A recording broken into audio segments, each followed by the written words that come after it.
So, got a lot of messages over the last few months to interview Dr. Paddy Mallon again, who's of course the head of infectious diseases in Vincent's. I wanted to know about the vaccine. What does the next few months look like? A lot of the messages we were getting very confusing. I just wanted clarity on it. I want to know what the landscape over the next few months is going to be like, how I prepare my kids for school, what that procedure is going to be. General questions that I had that I was feeling a little bit anxious about. I think just mainly because the kids are going back to school and there's a certain level of anxiety out there that I feel as well. I did chat to Paddy. I do feel better. I'm sure if you have a look, you'll feel a little bit better too. This is that chat. Be safe. Things have been a bit mad lately, so I suppose I might as well just let you go. You tell me where are we at, because it's very confusing with what we've been told so far. So where are we at now, Paddy? We're in a new phase.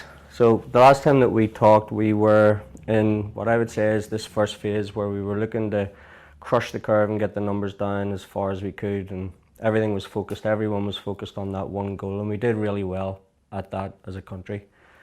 Since then, we've done this reopening, lifting of the restrictions step by step, and generally, I think that's worked well up until just quite recently. Maybe the lifting of restrictions and people's movements and activities maybe getting a bit more freer, maybe freer than we thought they should have been in some circumstances. All of those factors sort of have merged in that now we're starting to see the number of cases generally around the country increasing. And coupled with that, we're looking to try and get all the kids back to school. So the whole thing ends up becoming this, there's a lot happening. Lately, it's just this kind of mass confusion. Is it a particular area? Is it a particular age group?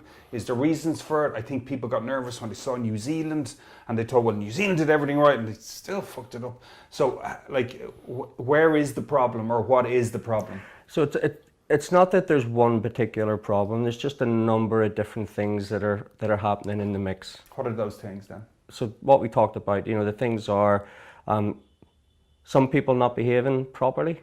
Okay, the issue around the workplace environments, the issue around the direct provision outbreaks, the size of those outbreaks, the fact that they've spilled out maybe into the community and you're getting onward spread. Some people still maybe not turning up for testing if they're being asked to go for a test. So generally, the environment that we live in at the minute, there's three main pillars. Okay, the first pillar is where everything's gone wrong. So that's the outbreaks, the house parties, that sort of thing, the travel, all of those activities that can generate cases. You've got this second pillar, which is your test, trace, contact, the system. And the second pillar is supposed to take care of the first pillar.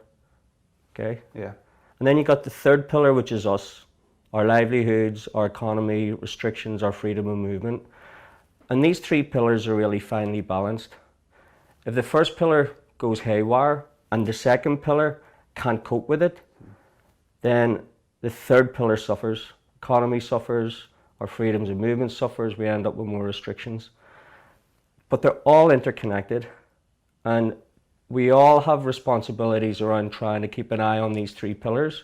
Everything that's happening, all of the advice and the guidance that's all coming into play is all about trying to keep that first pillar low. Are you surprised where we are now? Were you kind of expecting this? Or? Completely, yeah. I mean, you would expect this, but I'm surprised that we have ended up having to rely on pillar 3 so early. I thought we'd be maybe going back into the pillar 3 sort of restrictions in the winter time when, because of the flu and colds, normal things, that the first two pillars get really, really stressed and then you may need to bring in restrictions. I didn't think that we'd be having to rely on the population at the end of August. I thought the first two things we could have got a bit better. The messaging is all over the place.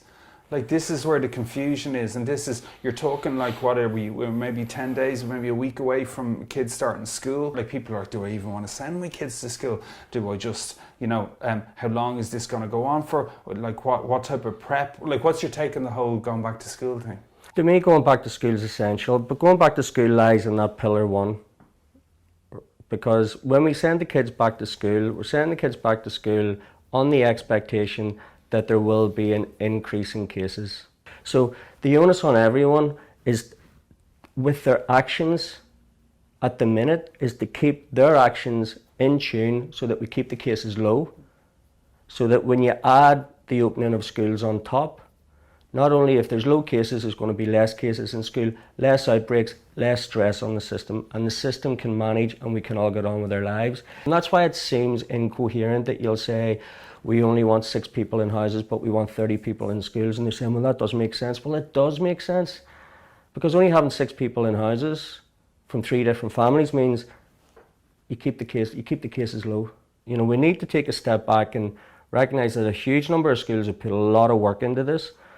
And there's nothing wrong with a school ending up with a small outbreak, and there's nothing wrong with one school getting closed for a while until the outbreak's under control, because the public health system knows how to manage outbreaks. It's been doing it for 6 months, and it can manage outbreaks in schools as well as it can manage outbreaks everywhere else. Look at what your school's doing. Most of the schools are sending out pretty detailed information. Read it.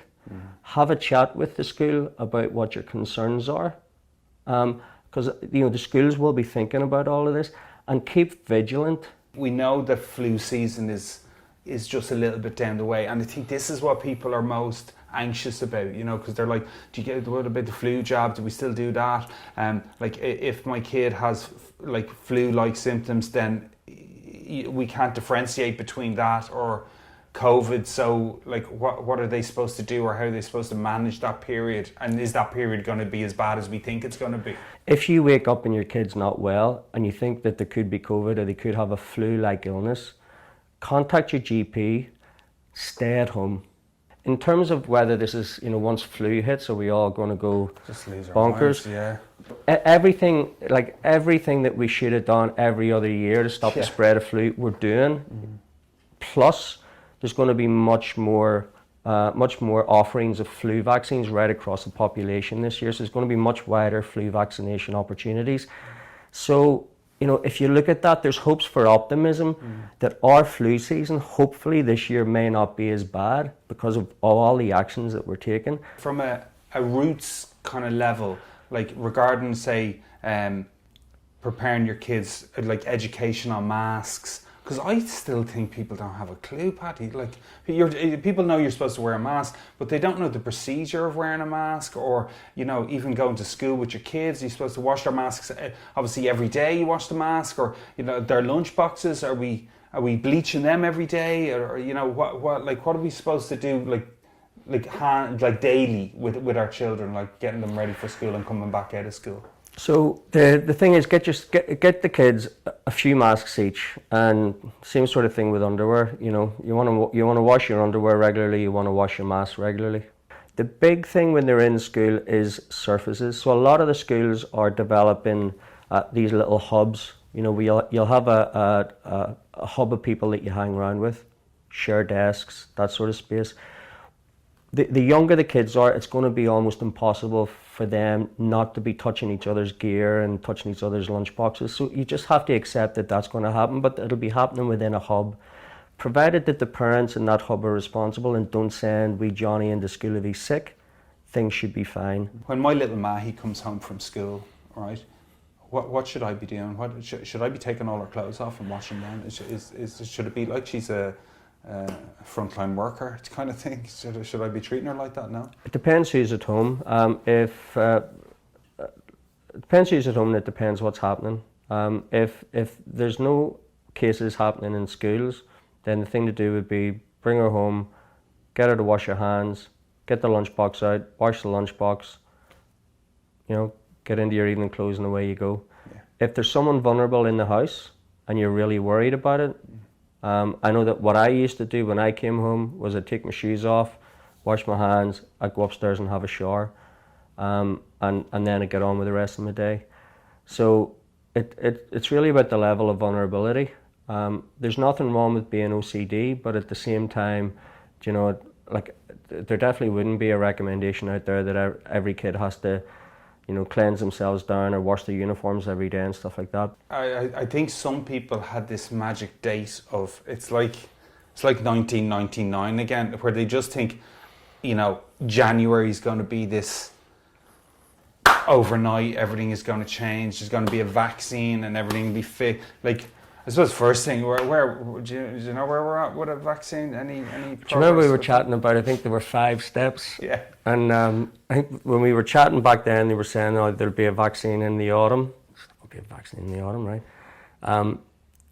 But we're probably at step 3. The big thing now is that we're moving between step 3 and step 4, is that they actually have to figure out if the antibodies that are being made are actually protective against infection. In general, what we're dealing with is what's called a complex intervention. So what we need to do is, through this complex intervention, what you do is you build up a range of measures that protect your society from the infection.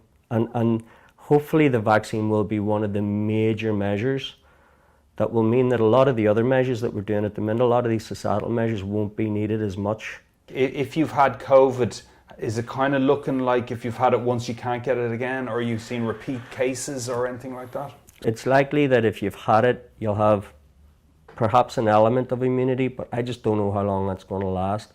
And we know with a common cold, the common cold is one of the viruses that causes a common cold is a coronavirus.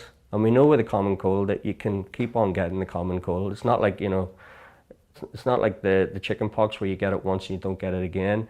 Maybe that for the next few months, people that have had COVID are protected. Whether that's lifelong protection or not, I would doubt it. Are we kind of looking at something that's going to be a duration of, I know this is a hard question, but a year or 2 years? Like, do we need to buckle in and just get ready just to ride this out? And I hate the expression the new normal, but is that what it is? There is no quick fix for this.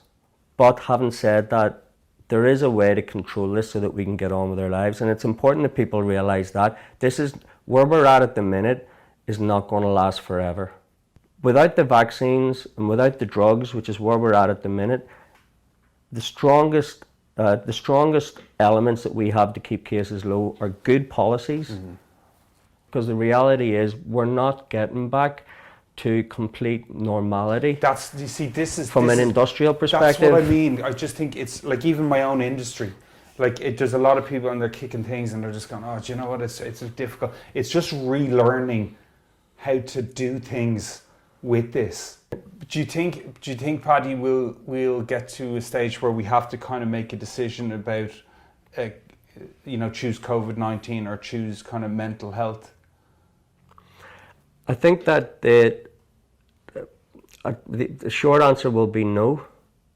The one thing I'd say about mental health, and I do think that it's sometimes being lost in the conversation a bit, is that people who think that we just live with high levels of the virus and we tell our old people to restrict, so we let the first pillar explode a bit and we keep the restrictions in the third pillar only for older people, and then say to them at the part of their life when we're supposed to be really paying back that, you know what, we're actually going to get you guys to restrict and your quality of life is going to be really badly detrimented, and we're not going to worry about your mental health, or maybe we are, but you know what, that doesn't make sense. The next few months up to Christmas, think that's a tough period? That's going to be a tough one for people? Yeah, the next few months up to Christmas are going to. There's a lot of uncertainty. So while we big learning curve as well. It's going to be a big learning curve. So we need to be reactive. We need to be able to flex, and we need to be able to flex quickly with what's going on. And it may be that if we do get a big flu outbreak, I'm hoping we don't, that we may need to lock back down again for a few weeks. I'd be happy to do that, thinking that we could. Flu season classically lasts 3 to 4 weeks. If we end up needing more restrictions over 3 to 4 weeks over winter just to get us over that hump, we know that it's just to get over a hump. And I think that's the key here, is the public buying into what the plan is, and knowing that this may happen and it's not the end of the world and that we'll get over the hump. And Kildare are in the middle of getting over their hump. And we need to try and have these humps happening less and less often, and trying to prevent them happening. The ones like the flu, we have some control over, we don't have a huge amount of control over, But the other outbreaks that we have, we've got 100% ability to control those. We just need to get on and do it. Paddy, look, that's brilliant. Look, thanks All right. so much, man. I really appreciate it. That's all brilliant.